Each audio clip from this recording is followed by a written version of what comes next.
Atenção! Começa agora uma teleaula de matemática do ensino médio. Você vai assistir a teleaula de número 16. Bons estudos!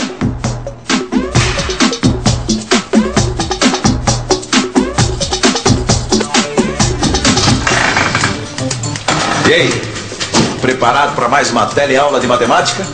Ótimo, porque hoje nós vamos aprender coisas super importantes aqui nesse programa.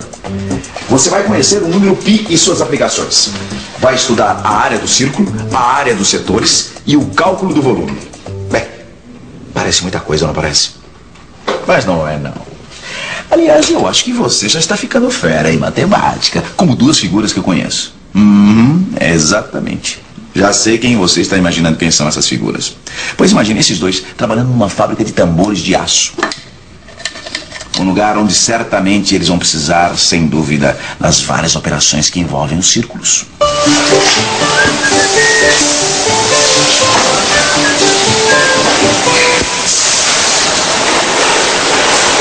Ô, Vicente! E aí, como é que você está se virando? Ah, mais ou menos, viu? Por quê? Tem alguma coisa aqui que eu não estou conseguindo entender direito. Qual é o problema? Bom, eu vou explicar. Olha, a chapa de aço vem com sua altura e com sua largura. Mas quando ela é curvada para fazer o tambor, a altura continua a mesma. Mas a largura vai ser igual ao comprimento da circunferência aqui em cima. Tá bom, tá certo? Vamos raciocinar, vamos pensar matematicamente para ver se a gente compreende melhor o problema. Tá certo? Nós já sabemos as medidas que nós queremos nesse tambor, não sabemos? Tá certo. É. Nós já sabemos qual deve ser a altura. Tá certo. E qual deve ser o raio da circunferência da base. Exatamente. Né? A altura, como você mesmo falou, vai continuar igual. Tá certo? Tá certo. E a circunferência também vai ser igual ao comprimento da chapa. Olha aqui, ó. Tá certo. Tá certo? Certo. O raio também a gente já sabe qual deve ser.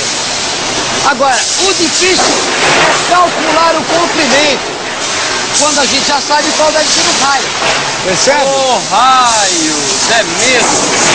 Como é que a gente sabe o comprimento do círculo da base para o tambor, depois de pronto, ficar nas medidas que a gente quer?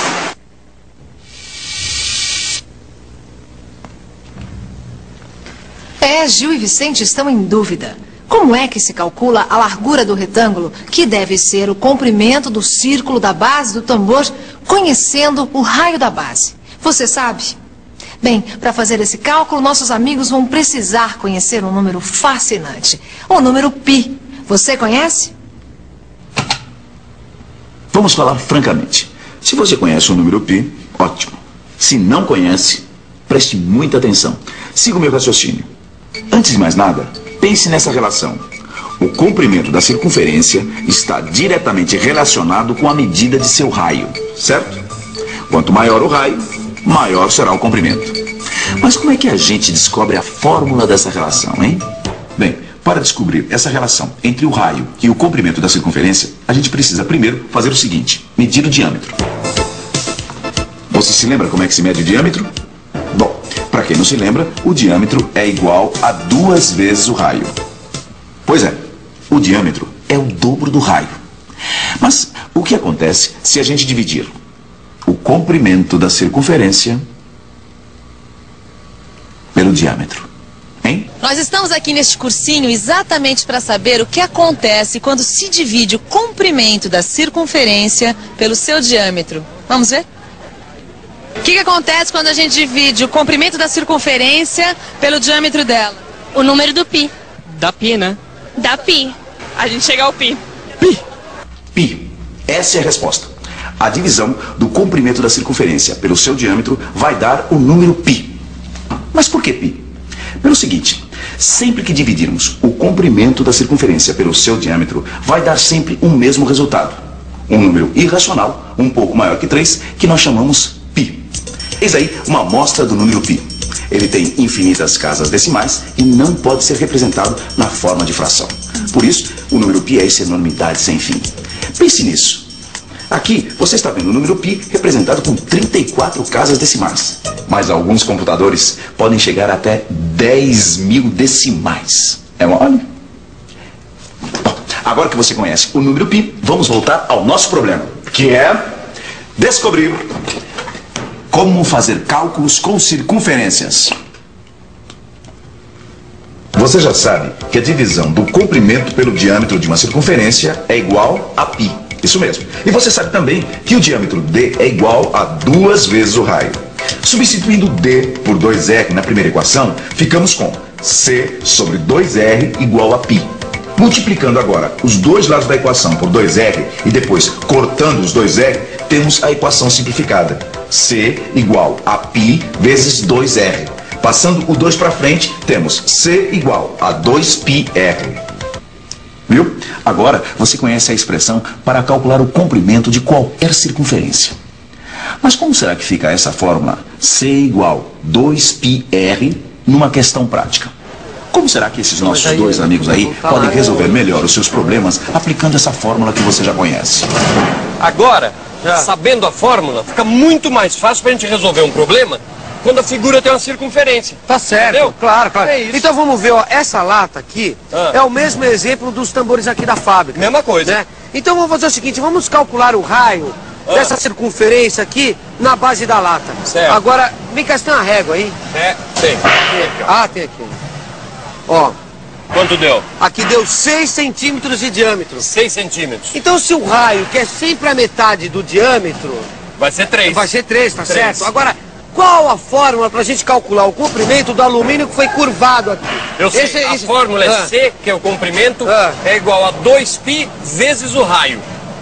Então tá, então se C é igual a 2πr, Isso. tá certo? Então C é igual a 2π vezes 3. Então C é igual a 6π. 6π, é tá isso aí. Como é que a gente vai fazer essa conta? Tá aí uma boa pergunta, Vicente.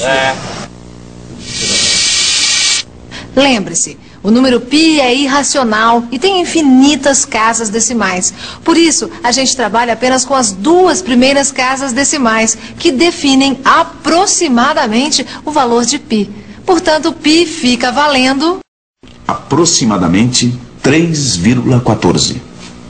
Guarde bem esse número, porque ele será o valor de π para os seus cálculos e também para os cálculos dos nossos amigos Gil e Vicente. Mas fala, Gil. Ó, vamos ver então como é que fica o cálculo usando 3,14, tá certo? Isso.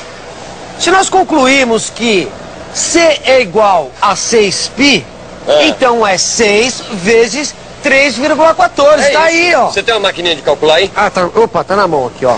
Vamos lá. Agora a coisa vai ficar fácil, quer ver? Aqui, ó. Então é 6 vezes 3,14, que é igual a 18,84. Então essa voltinha aqui tem 18,84 centímetros de comprimento, certo? Exatamente. Tá aí. E quanto que cabe dentro dessa lata? Bom, aí... Vê aí o volume. Peraí. Tá aqui, ó. 350 mililitros. Pois é. Pois é. Essa que é a minha pergunta. Como é que eles fazem para fazer esse cálculo exato? Para quando essa folha de alumínio tiver no formato de uma lata, caibam 350 mililitros, sem grande desperdício de espaço. Como é que é? Pois é, aí a gente tem que fazer um outro cálculo, Vicente. Qual? É o cálculo de volume. E como é que faz? O cálculo do volume é feito assim. Você multiplica a área do círculo pela altura da lata. Mas como calcular a área do círculo? Acompanhe o raciocínio. Veja, para pegar uma figura qualquer e modificar sua forma, sem que sua área se altere, basta que conservemos todas as suas partes. Então, vamos transformar esse círculo numa figura mais simples, para ficar mais fácil de calcular a área. Vamos recortar em vários pedaços. Cada um desses pedaços, ou fatias, é denominado setor circular. Em seguida, vamos arrumar esses pedaços em sequência da seguinte forma: metade das fatias viradas para cima e a outra metade se encaixando para completar os espaços que ficaram vazios. Essa figura ficou parecida com a do paralelogramo. Veja que se dividirmos o círculo em setores menores, vamos ter quase um retângulo. Observe que a altura desse retângulo é a mesma que o raio do círculo, que vale R. E a sua largura vale metade do comprimento da circunferência. Ou seja, metade de 2πr, que é igual a πr. Agora está chegando onde eu queria. Se a base do nosso retângulo é π vezes r e a altura é r, e a área do retângulo se calcula multiplicando a base vezes a altura, a área do nosso círculo, aqui transformado em retângulo, é igual a π vezes r ao quadrado. Está aí a fórmula para achar a área do círculo. A área do círculo é igual a π vezes o raio ao quadrado. Agora, os nossos amigos podem ver como essa fórmula funciona assim na lata. Quer dizer, com a lata. Ah, então quer dizer que com essa fórmula a gente pode calcular o volume de qualquer lata. De qualquer lata. Se vale para um, vale para todos os objetos que têm a mesma forma. As latas e os objetos com essa forma são os chamados cilindros. Então tá legal, ó. Vamos usar essa lata aqui de óleo como exemplo. Vamos. Ó, dentro dela tem que caber 900 mililitros. Tá certo. Tá então, certo. usando a matemática aqui nesse caso, a gente vai começar calculando o diâmetro. Isso. O diâmetro dá 8 centímetros. 8.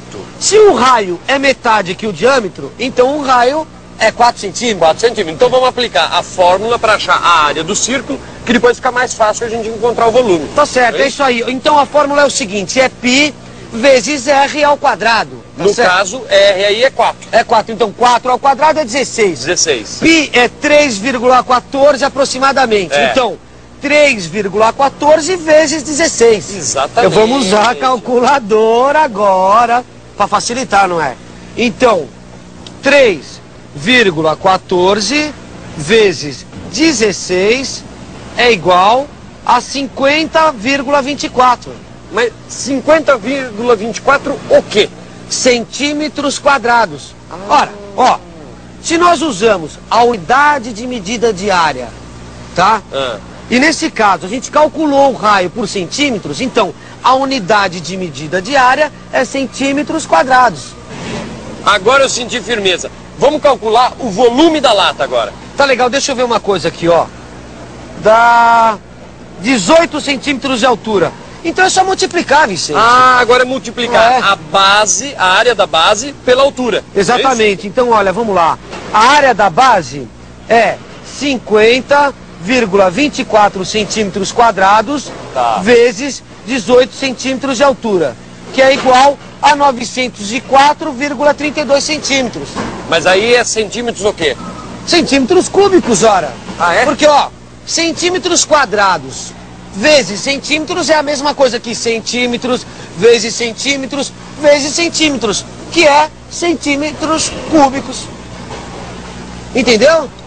Tá certo, mas será que é centímetro cúbico mesmo? Claro, uai. Ah, mas aqui na lata tá escrito mililitros. E agora é que eu não sei dizer, não. Vai. Aí eu não Se entendi, não. Não, mas se... Nessas horas, é sempre bom ter um expedito por perto. Eles nem perceberam, mas acabaram de descobrir uma propriedade muito interessante das unidades de medida. 1 centímetro cúbico é igual a 1 mililitro. Guarde bem isso. 1 centímetro cúbico equivale a 1 mililitro. Ah, agora eu entendi. A fórmula tá certa, Vicente. Mas peraí, a gente não vai fazer uma revisão nessa fórmula, não? Não, fazer uma revisão, sim. Só que na teleaula, tá certo? Ah, é? E atenção, se liga aí que é hora da revisão. Na teleaula de hoje, você conheceu o número π e suas aplicações na matemática, principalmente no cálculo do comprimento da circunferência, da área do círculo e depois no cálculo do volume de cilindro. Mas o que você viu hoje aqui é apenas uma amostra do que você pode fazer usando cálculos como esse. Nas próximas teleaulas tem muito mais. Até lá!